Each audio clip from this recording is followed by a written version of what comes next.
ये रुतबा मेरे सर को इन महापुरुषों के संघर्ष से मिला है। हालांकि ये मान सम्मान भी मुझे मेरे महापुरुषों के संघर्ष से मिला है। अजी औरों को जो मिला होगा वो मुकद्दर से मिला होगा।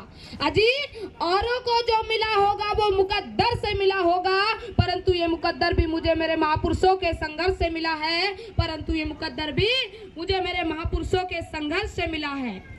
विश्व को शांति का संदेश देने वाले महाकारुणिक तथागत गौतम बुद्ध, जल जमीन एवं जंगल की लड़ाई लड़ने वाले क्रांति सूर्य बिरसा मुंडा जी, शिक्षा की ज्योति जलाने वाले राष्ट्रपिता महात्मा ज्योतिबा फूले, और जिनकी आज हम जयंती मनाने जा रहे हैं, और इनके कंधे से कंधा मिलाकर चलने वाली देश की प्रथम शिक्षिका महिला माता सावित्रीबाई फूले, आरक्षण के जनक कोल्हापुर नरेश राजश्री छत्रपति साहू जी महाराज, और इन सभी महापुरुषों के कारवा को आगे बढ़ाने वाले, गति देने वाले, लाखों करोड़ों शोषित पीड़ित वंचित लोगों की आवाज उठाने वाले संविधान निर्माता, कलम के बादशाह, भारत रत्न डॉक्टर बाबा साहेब अम्बेडकर जी को मेरा कोटि कोटि नमन वंदन करता हूँ एवं इनके चरणों में श्रद्धा सुमन अर्पित करता हूँ।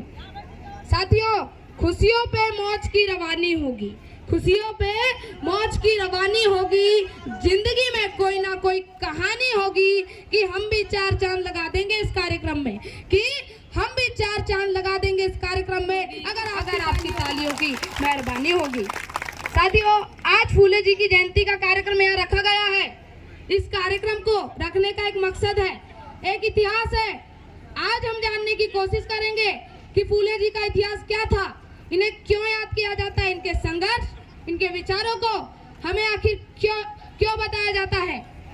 साथियों, यह बात बिल्कुल ही सत्य है कि जो कौम अपना इतिहास नहीं जानती वह कौम अपना इतिहास कभी बना भी नहीं सकती। साथियों, अगर इस देश में सबसे बड़ा घोटाला कहीं हुआ है तो वह इतिहास का हुआ है। हमें हमारे महापुरुषों के बारे में बताया नहीं गया, उनके विचारों को, उनके संघर्ष, उनके इतिहास को दफन कर दिया गया, और इसका परिणाम यह निकला कि हम अपने मुक्तिदाताओं को जान नहीं पाए, उन्हें पहचान नहीं पाए। मैं उस शांति के अंगरदूत महाकारुणिक तथागत गौतम बुद्ध जी की बात करूंगा, जिन्होंने सारे विश्व को शांति का संदेश देकर अपना लोहा मनवाया।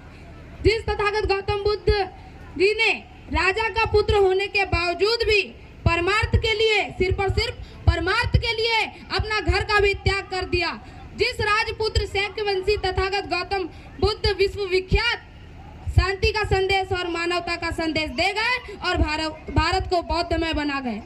साथियों, यह हजारों वर्ष पहले की बात है, हजारों वर्ष पहले की बात है, जब जम्मू द्वीप में खून की नदियां बहती थी। हजारों वर्ष पहले खून की नदियां बहती थी। दलितों का घर जलाना आदत पुरानी थी। चारों तरफ लड़ाइयां जारी थी। सारी लड़ाइयां जीतकर जिसने अपनी शान बढ़ाई थी, सारी लड़ाइयां जीतकर जिसने अपनी शान बढ़ाई थी। अजी अफसोस हुआ था उस सम्राट अशोक को, जिसने अपनी बाकी की जिंदगी तथागत गौतम बुद्ध के चरणों में चढ़ाई थी, जिसने अपनी बाकी की जिंदगी तथागत गौतम बुद्ध के चरणों पे चढ़ाई थी। साथियों, तथागत गौतम बुद्ध जी के पद चिन्हों पे चल के राजा सम्राट अशोक जी ने 84,000 बुद्ध विहारों का निर्माण किया, और जिनके शासनकाल में भारत सोने की चिड़िया एवं विश्व गुरु कहलाया। मगर क्रांति प्रति क्रांति के चलते इन्हीं के पोते वृहदत्त की हत्या इनके सेनापति पुष्पमित्र शुंग ने कर दी। साथियों, ये पुष्पमित्र शुंग कौन है, क्या जानने की कोशिश मैं आपसे निवेदन करूंगा कि पुष्पमित्र शुंग कौन था, या जानने की कोशिश आप जरूर ही करना।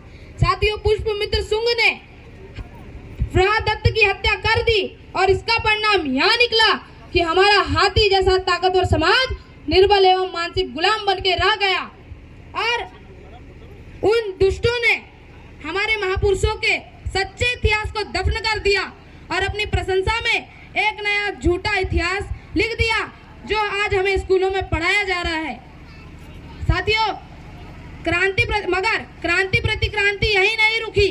हमारे महापुरुषों के विचारों की आग हमारे महापुरुषों ने कभी बुझने नहीं दी, और समय समय पर अपने विचारों से अपने समाज को जागरूक करने का काम किया, और इन्हीं महापुरुषों से प्रेरणा लेकर राष्ट्रपिता महात्मा ज्योतिबा फूले जी ने अपने समाज का संशोधन कर आत्मचिंतन किया और जाना कि मेरा समाज निर्बल एवं गुलाम क्यों बन बैठा है, और समझ के यह कहा कि विद्या बिन मति गई और मति बिना नीति गई, कि विद्या बिन मति गई और मति बिना नीति गई, नीति बिना गति गई और गति बिना वित्त गया और वित्त बिना शूद्र हताश हुए और गुलाम बना लिए गए।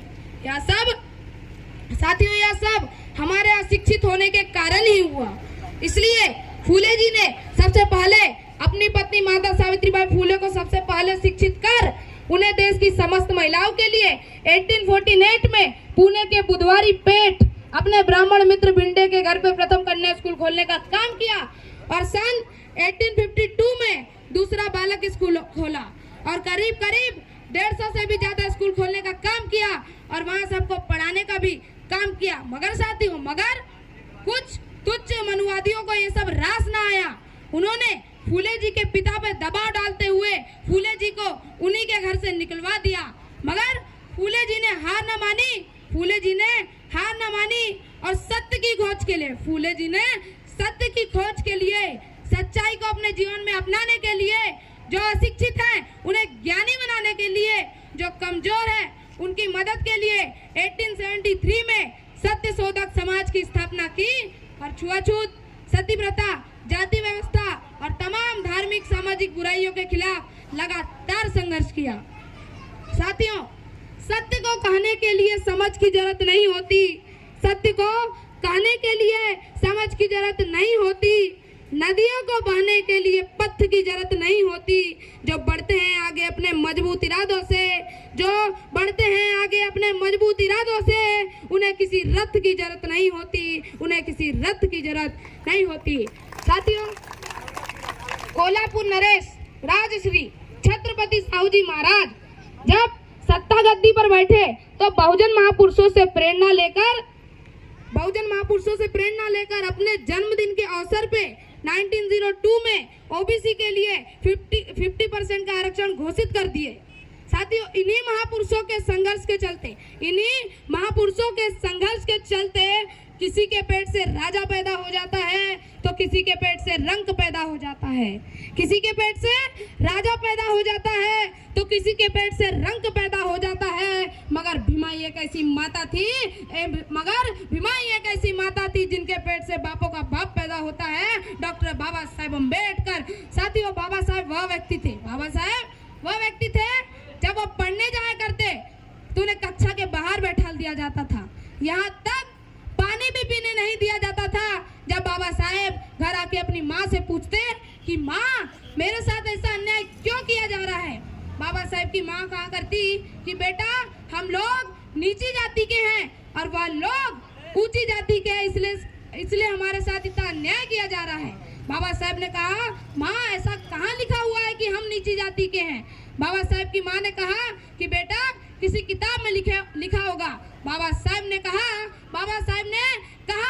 माँ, यदि मुझे किताब लिखने का मौका मिलेगा तो मैं ऐसी किताब लिखूंगा कि सबको बराबरी का हक अधिकार दूंगा, कोई ना नीचा होगा, कोई ना ऊंचा होगा। साथियों, बाबा साहेब ने उस दिन से प्रण कर लिया कि मुझे अब पढ़ना ही है और अब पढ़ना ही है। बाबा साहेब ने दिन रात एक कर दी। विषम से विषम परिस्थितियों में पढ़ाई लिखाई पूरी करने के बाद कठिन से कठिन मुश्किलों का सामना किया और 32 डिग्री और 9 भाषाओं का ज्ञान प्राप्त कर लिया। साथियों, 32 डिग्री और 9 भाषाओं का ज्ञान प्राप्त कर लिया और सारे विश्व में सिंबल ऑफ नॉलेज मतलब ज्ञान का प्रतीक कहलाए। मगर साथियों, आज भी कुछ अज्ञानी लोग कहते हैं कि बाबा साहेब को संस्कृत नहीं आती थी। मैं नाम नहीं लेना चाहूंगा, पर समझदार को साथियों इशारा काफी है। साथियों, जब हमारा देश 1947 में आजाद हुआ, तब इस देश को चलाने के लिए कानून की जरूरत पड़ी, एक मसौदे की जरूरत पड़ी, क्योंकि इस देश को चलाने के लिए कानून की जरूरत पड़ी। इसलिए बाबा साहेब को कानून लिखने का मौका मिला, क्योंकि बाबा साहेब जितना कोई इस देश में योग्य ही नहीं था, कोई विद्वान ही नहीं था जो इस संविधान को पूरा कर पाए। बाबा साहेब ने दिन रात एक कर दी। सारे देशों के संविधान का अध्ययन कर, सारे देशों के संविधान का अध्ययन कर। तथागत गौतम बुद्ध, कबीर साहब, राष्ट्रपिता महात्मा ज्योतिबा फूले जी को अपना गुरु मानते हुए उनके विचारों को, उनके संघर्ष को अपने संविधान में दाखिल करने का काम किया और यह संविधान 2 वर्ष 11 महीने 18 दिन में पूर्ण करके इसे 26 जनवरी 1950 को लागू करवा दिया गया। साथियों, यह संविधान समता, स्वतंत्रता, बंधुत्वता और न्याय पर आधारित है। यह संविधान हमें पढ़ने लिखने का भी अधिकार देता है। साथियों, इसके पहले का संविधान आप सभी को पता है क्या था? इसके पहले के संविधान में लिखा हुआ था कि स्त्री शूद्रों न शिक्षा दिया था, कि स्त्री और शूद्रों को शिक्षा न दी जाए, उन्हें शिक्षा से वंचित रखा जाए। साथियों, अगर इस देश में कोई महिला प्रधानमंत्री बनी, अगर इस देश में कोई महिला मुख्यमंत्री बनी, अगर इस देश में कोई महिला डॉक्टर, इंजीनियर बनी, तो यह किसी भाग्य और भगवान की देन नहीं है साथियों, यह तो बाबा साहब के बनाए गए हुए संविधान की देन है। मैं पूछना चाहूंगा कि संविधान लागू होने के पहले हमारे कितने विधायक थे, कितने सांसद थे? बताइए, कितने विधायक और कितने सांसद थे? एक भी नहीं थे। साथियों, इतने जुल्म के साए में लफ्ज खोलेगा कौन? अगर हम चुप हो गए तो हमारे महापुरुषों के लिए बोलेगा कौन? हमारे महापुरुषों के लिए बोलेगा कौन? साथियों, इसलिए हमें बोलना पड़ रहा है कि जिस व्यवस्था ने हमारे पूर्वजों को अपमानजनक जिंदगी दी, उसे मनु का विधान कहते हैं। अजी, जिस व्यवस्था ने हमारे पूर्वजों को अपमानजनक जिंदगी दी, उसे मनु का विधान कहते हैं। और जिस व्यवस्था ने हमें दिया मान और सम्मान, अजी, जिस व्यवस्था ने हमें दिया मान और सम्मान, उसे बाबा साहब का संविधान कहते हैं, उसे बाबा साहब का संविधान कहते हैं। साथियों, बाबा साहब जाते जाते कह गए कि हे मेरे बहुजन समाज के मेहनत का लोगों, आज के पहले तुम्हारे पास कोई ताकत, कोई शक्ति नहीं थी, सब तुम्हारे शत्रुओं के पास थी, मगर मैं तुम्हें संविधान के रूप में एक ऐसी ताकत देने जा रहा हूँ जो तुम्हारे शत्रुओं के पास भी नहीं है। वह है लोकतंत्र में वोट देने की ताकत, क्योंकि तुम्हारा संख्या बल 85% है और तुम्हारे शत्रुओं का सिर्फ 15%।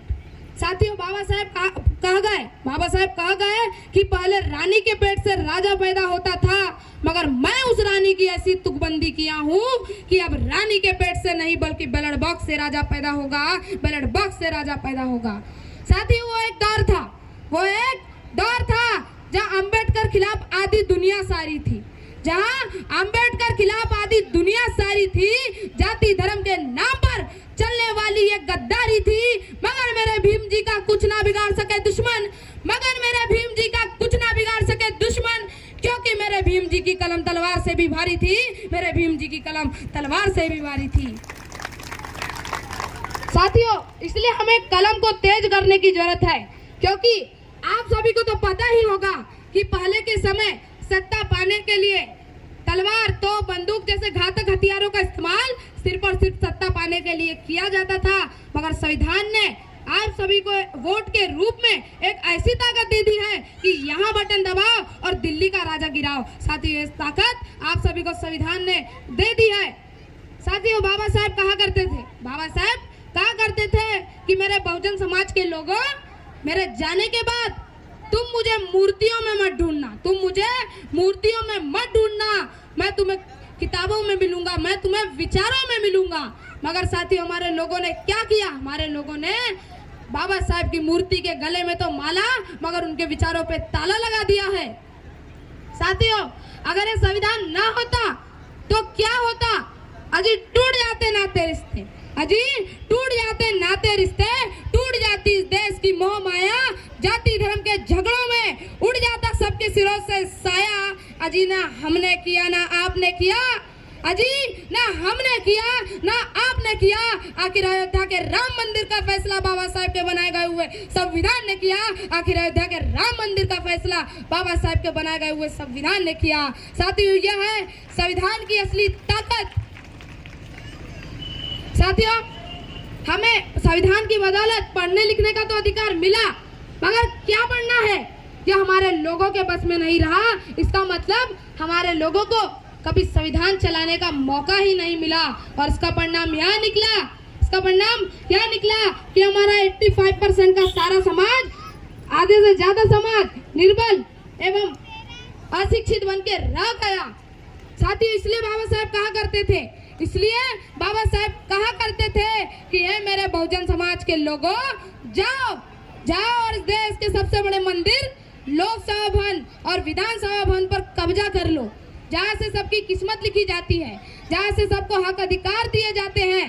मगर हमारे लोगों ने इस बात को सुनते हुए भी अनसुना कर दिया और कुछ मुट्ठी भर लोगों ने सुन लिया और मठ मंदिर छोड़, अपने मठ मंदिर छोड़ लोकसभा भवन, विधानसभा भवन और न्यायालयों में कब्जा जमा कर बैठे हैं और वहां से हुकूमत चला रहे हैं। तो साथियों, हमारा 85% का समाज आखिर है कहाँ? ना लोकसभा भवन में, ना विधानसभा भवन में, ना न्यायालयों में। साथियों, हमारा 85% का समाज, मैं बताता हूँ कहाँ है। हमारा 85% का समाज रोजगार गारंटी में है। हमारा 85% का समाज राशन की दुकान की लाइनों में लगा हुआ है। साथियों, यह बड़ी दुखद बात है।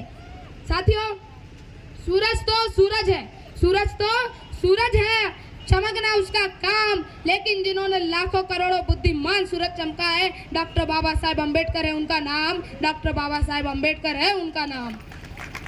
साथियों, बाबा साहेब कहा गए कि शिक्षा वो शेरनी का दूध है जो जितना पिएगा उतना दहाड़ेगा, और नारा भी देके गए कि शिक्षित बनो, संगठित रहो और संघर्ष करो। मगर साथियों, हमारे लोगों ने क्या किया? संविधान की बदौलत शिक्षित तो बन गए, पर कुछ मुट्ठी भर लोग संगठित दारू की दुकान पे हो रहे हैं और कुछ मुट्ठी भर लोग संगठित होना तो छोड़े पर संगठन बनाने में लगे हुए हैं और संघर्ष अपने ही लोगों से कर रहे हैं। और इससे एकजुट तो नहीं हो पाए, बल्कि बिखरे के बिखरे ही रह गए।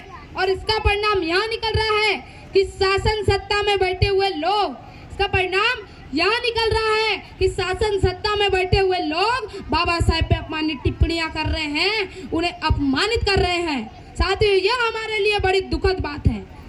साथियों, हर चमकने वाली चीज सोना नहीं होती, हर चमकने वाली चीज सोना नहीं होती, हर काली चीज कोयला नहीं होती। लेकिन मेरे बहुजन के मूल निवासी धोखा तो वही खाते हैं जिन्हें दोस्त और दुश्मन की पहचान नहीं होती, जिन्हें दोस्त और दुश्मन की पहचान नहीं होती।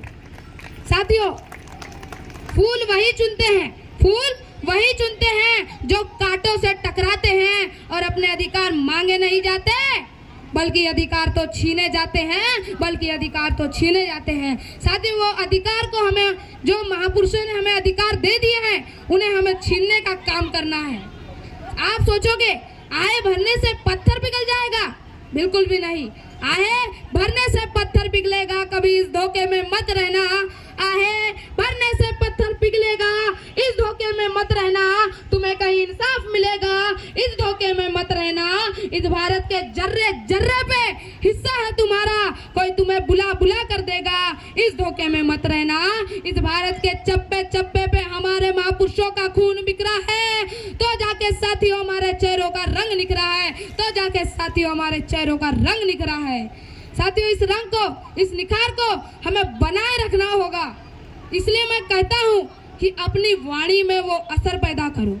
इसलिए मैं कहता हूँ कि अपनी वाणी में वो असर पैदा करो, ऊंची सोच, ऊंचे ख्यालात पैदा करो। आपकी मर्जी बिन न बन सके इस देश का राजा, आपकी मर्जी बिन न बन सके इस देश का राजा। ऐसे हालात पैदा करो, ऐसे हालात पैदा करो, क्योंकि हर बीता हुआ कल आज नहीं होता, क्योंकि बीता हुआ कल आज नहीं होता। आसमान में उड़ने वाला हर एक पक्षी बाज नहीं होता। जो कौम शिक्षित बनकर संघर्ष ना करे, उसके सर पे कभी ताज नहीं होता, उसके सर पे कभी ताज नहीं होता। साथियों, जाते जाते बाबा साहेब पे एक शायरी कहना चाहूंगा, बाबा साहेब को कुछ कहना चाहूंगा कि बाबा साहेब, आपकी तारीफ करूं कैसे, मेरे शब्दों में इतना जोर नहीं। बाबा साहेब, आपकी तारीफ करूं कैसे, मेरे शब्दों में इतना जोर नहीं। पूरी दुनिया का इतिहास उठाकर देख लीजिए, मेरे बाबा साहेब जैसा कोई और नहीं, हमारे बाबा साहेब जैसा कोई और नहीं। साथियों, इतना कहकर मैं अपना स्थान ग्रहण करना चाहूंगा। अगर मुझसे कोई त्रुटि हो गई तो मुझे क्षमा करें। जय फूले, जय भीम। बहुत बहुत धन्यवाद। मैं सेमे मेसराम जी, बहुत बहुत धन्यवाद। आपने अपना अनमोल समय को छोड़कर हमारे छोटे से ग्राम पर पधारे और दो शब्द हमारे भारत देश के बारे में हमारे ग्रामवासियों को दो शब्द सुनाया। बहुत बहुत धन्यवाद। और इस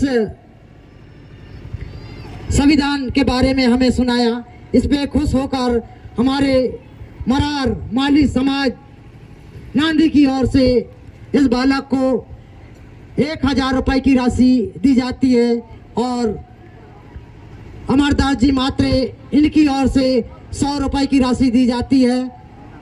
इस प्रकार से मोहन लाल जी पंचेश्वर हमारे मरार माली समाज के अध्यक्ष महोदय हैं, इनकी ओर से 200 रुपए की राशि इस बालक को दी जाती है।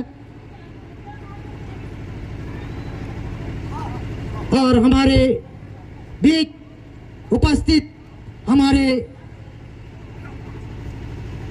बाबर पटेल जी बालक का सम्मान करने के लिए मंच पर उपस्थित हुए हैं। सभी लोग इस बालक के लिए जोरदार ताली बजाएं।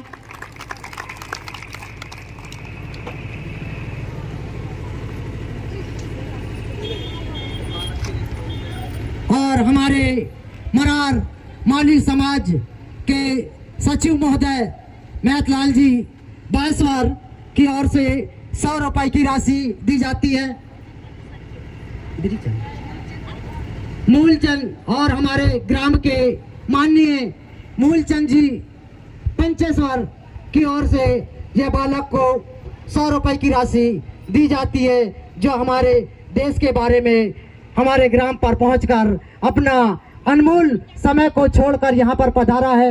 इस बालक का कार्यक्रम आज 11 अप्रैल है। इनका लगभग 10 से 12 जगह इन्हें जाना है और 2 शब्द देकर आना है। इसलिए हमने कहा भैया हमारे छोटे सा ग्राम है, यहाँ पर पहुँच जाइए, पहले हम यहाँ से आपकी छुट्टी कर देंगे। इसलिए इनका कार्यक्रम भी समाप्त हो चुका है। और हमारे बीच हमारे मरार माली समाज के माननीय शेरलाल जी पंचेश्वर की ओर से बालक को 100 रुपए की राशि दी जाती है। और मैं हमारे नवयुवक संघ के बालकों से निवेदन करता हूं कि इस बालक को सम्मान पूर्वक मंच से उन्हें आगे पहुंचाने का कष्ट करेंगे। पूरे बालक आ जाएं और ये बालक का सम्मान पूर्वक इन्हें आगे बढ़ाएंगे। और हमारे माननीय रघुवीर जी पंचेश्वर इनकी ओर से भी 100 रुपए की राशि इस बालक को दी जा रही है। और अभी अभी हमारे बीच उपस्थित हुए हमारे मरार माली समाज के वक्तागण आने में विलम्ब हो गई। 11 अप्रैल है, हर जगह कार्यक्रम रहता है तो उन्हें आने में कुछ विलम्ब हो चुकी है। और हमारे इस नन्हे से बालक को, जिसकी आयु लगभग 12 से 13 वर्ष की होगी, उस बालक के भाषण में खुश होकर उन्हें हमारे ग्राम के माननीय हनसलाल जी कावरे की ओर से 50 रुपए की राशि दी जाती है। और हमारे ग्राम के माननीय अनिल कुमार जी देशमुख इनकी ओर से 200 रुपए की राशि इस बालक को दी जाती है। और हमारे ग्राम के माननीय जय किशोर जी ठाकरे, वे भी अच्छे वक्ता हैं और अच्छी बातचीत रखते हैं, उनकी ओर से 50 रुपए की राशि दी जाती है बालक को।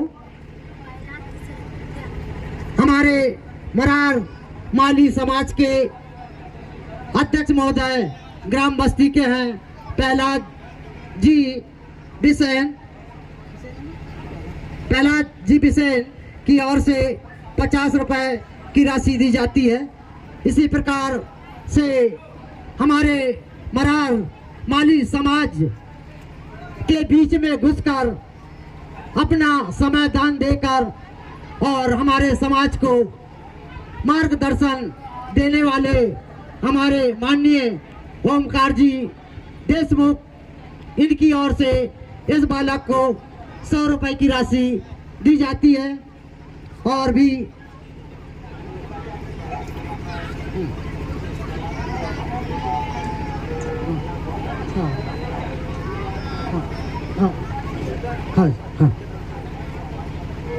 मैं करता हूँ। और हमारे बीच और हमारे मरार माली समाज के सदस्य हैं राजू नागेश्वर जी, इनकी ओर से इस बालक को खुश होकर 100 रुपए की राशि दे रहे हैं। और अभी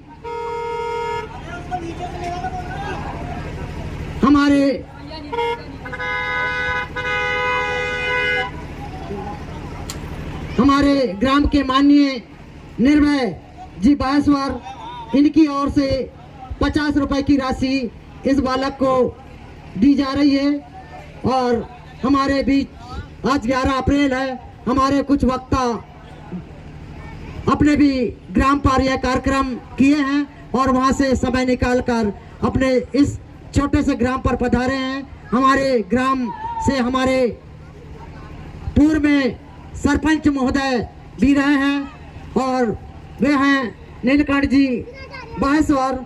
पूर्व सरपंच महोदय से निवेदन करता हूं कि हमारे महापुरुष महात्मा ज्योतिबा फूले एवं माता सावित्री फूले के चित्र छाया पर पूजन अर्चना करें। साथ ही हमारे बीच उपस्थित हमारे ग्राम के किनारे डुमरिया ग्राम, वहां से पधारे हैं कैलाश जी नागेश्वर, ये भी बहुत अच्छे वक्ता हैं और यहाँ पर 2 शब्द रखेंगे।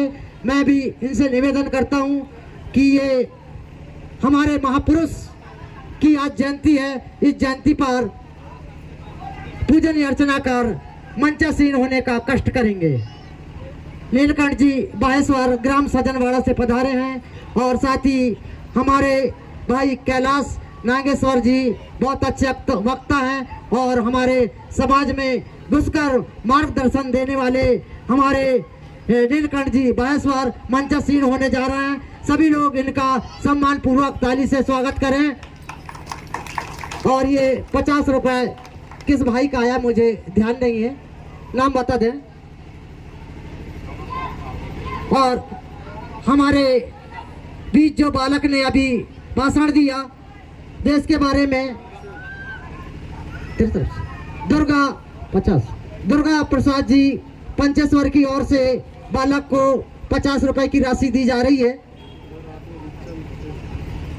रूपचंद जी बिसेन ग्राम बस्ती से हैं, उनकी ओर से 50 रुपए की राशि दी जाती है।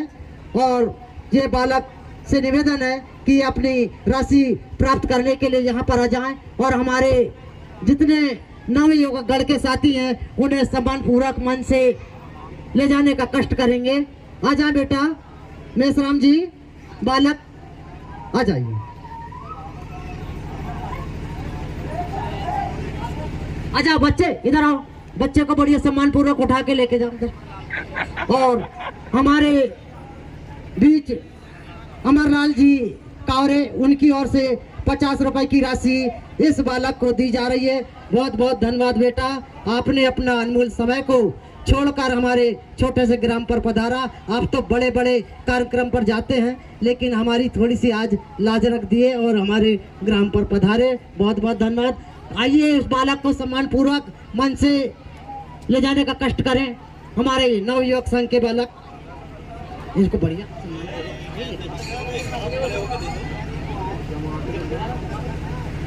अरे दे वो जमा ले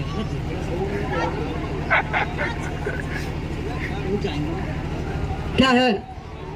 हाँ भैया 11 अप्रैल है, इन्हें भी और आगे जाना है, अपने गांव का कार्यक्रम मनाकर यहाँ पर आए हैं, ये भी आगे जाने के लिए देख रहे हैं। इसलिए मैं हमारे बीच उपस्थित वक्ता नीलकंठ जी बाहेश्वर से निवेदन करता हूँ कि हमारे महापुरुष के बारे में 2 शब्द बोलकर हमारे ग्राम के सभी सज्जनों को 2 शब्द में संबोधित करें।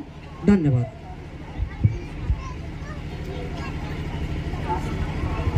हेलो, सर्वप्रथम मैं ग्राम नांदी की धरा को प्रणाम करता हूँ। साथ ही आज जिनकी जन्म जयंती का कार्यक्रम रखा गया है, आज केवल ग्राम नांदीज में नहीं वरन पूरे भारत देश में मनाया जा रहा है। साथियों, आज जिनकी जन्म जयंती मनाई जा रही है